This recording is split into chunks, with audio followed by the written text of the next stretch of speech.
Saints, thank you for taking the time to join us for this segment of Abiding Reflections. I've entitled this segment, Bring Your Isaac. Bring Your Isaac. I want to lay down a premise, something that you should understand. When we deal with God, God deals with us by faith. Faith is the currency of heaven. Without faith, it is impossible to please God. So we can't have dealings with God unless we have dealings in this realm of faith with God. Of course, the currency of earth is dollars and cents. We deal. Abraham is the father of faith, but he didn't start out that way. He was an idol worshiping heathen. Abram was, and God called this man to come into a faith relationship with God. That's with himself. That's what God does. That's what God has done with us. He's called us from the world to have a faith relationship with him. The relationship that we have with God is one of faith, by faith. Everything is by faith.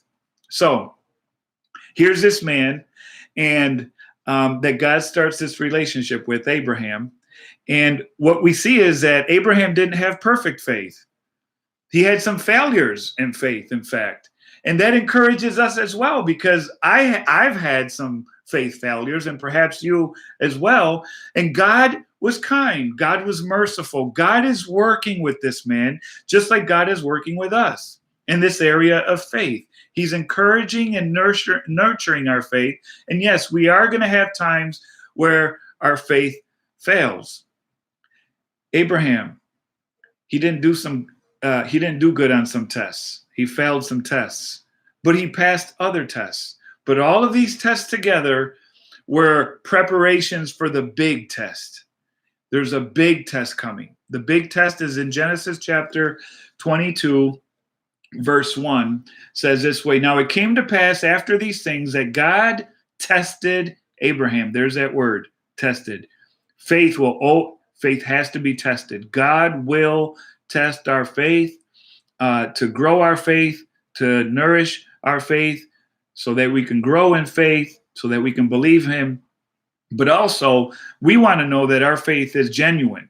We want to know that our faith is solid, and so it's good for us as well. It says here that God tested Abraham and said to him, Abraham. And Abraham said to him, Here I am. Then God said, Take now your son, your only son Isaac, whom you love, and go to the land of Moriah and offer him there as a burnt offering on one of the mountains of which I shall tell you. So Abraham rose early in the morning. What a test. What a final test. Isaac. Abraham has waited 25 years. Abraham waited for this son of promise. Imagine that now God tells him, Abraham, take your son, your only son, whom you love, and offer him up to me as a burnt offering. That boggles the mind. You know, I believe that Abraham, having waited so long for a son, that when Isaac was born, that slowly but surely this boy began to take up residence in Abraham's heart. Or in other words, Isaac began to occupy the throne of Abraham's heart. And when that happened, when he said, Take your son, your only son, whom you love. Why? Because I alone, God says, will reign supreme. Your heart with any idol, with any person, or with anything. God reigns supreme. At that moment, God tells Abraham, Give me your son, sacrifice your son to me. You have to think, what was that night like? What was Abraham, how did Abraham spend that night before the morning? Well, maybe he was like Jacob. Maybe he wrestled with God all night long. Maybe he tried to use, and this is what gets us in trouble, is we try to reason. We try to understand God with our minds. God cannot be understood sometimes with our minds. God has to be understood in the realm of faith. Perhaps he had a struggle that night and wrestled as Jacob wrestled. Maybe he thought, maybe I didn't hear God right. Or how can it be that he's asking me to behave like the heathens around me who sacrifice their kids to false gods? Maybe that's how he wrestled. Or maybe he didn't wrestle. Maybe this father of faith looked back on his life, his long life of walking with God, and he began to be encouraged as he focused not on his faith, not on his failures, but on God's faithfulness. Maybe what he did was he looked at how God had been faithful throughout his entire life, and he summoned in his mind that God will be faithful even now. In fact, the writer of Hebrews tells us this in chapter 11, Hebrews chapter 11, verse 19. It tells us this. He says, Abraham concluded that God was able to raise him up, that is Isaac, even from the dead. I think that Abraham that evening, that night, that long night, having wrestled with God perhaps, came to the other side of the coin and concluded, just as we're told in Hebrews, God is able to, even if I slay my son, God is able to raise him from the dead, because his promise was given to me and through my son Isaac, many would be my descendants. He had a lot of promises to believe God for. And so Abraham was encouraged in faith.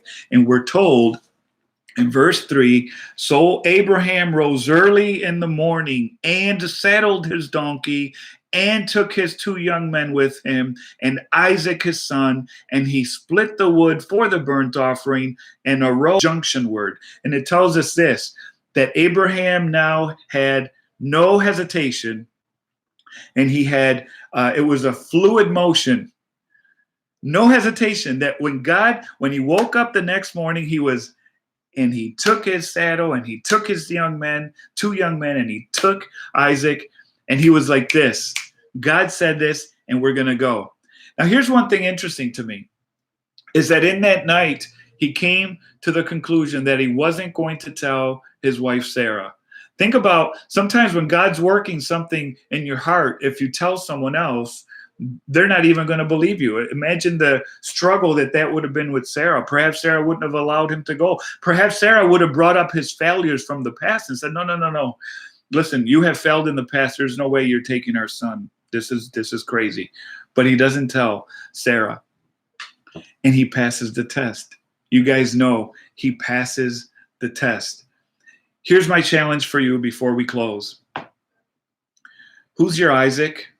What is your Isaac? What is right now taking up residence, taking up the throne of your heart? Who or what sits on the throne of your heart? Is it a person? Is it yourself? Is self still enthroned in your heart? Listen, God will have no competition. That's what we learn from this. One of the many lessons that we learn from this is that God will have no competition. He's a jealous God, and he alone wants to sit on the throne of your heart without any competition whatsoever. He doesn't want to share your heart with anyone else because he's a jealous God and he loves you that much. So bring your Isaac. Whatever Isaac you have, go privately before the Lord, and you wrestle perhaps like Jacob, but you also count up the faithfulness of God and surrender your Isaac on the altar so that you too can be, listen, growing in faith, perfected in faith. Here's one thing about Abraham. I'm going to close with this. Here's one thing about Abraham. Abraham had everything, but was not possessed by anything. Abraham had everything, but was not possessed by anything. That's what we learn. And we also learn this. We say, God, show me and I'll believe you. God says, no, believe me and I'll show you.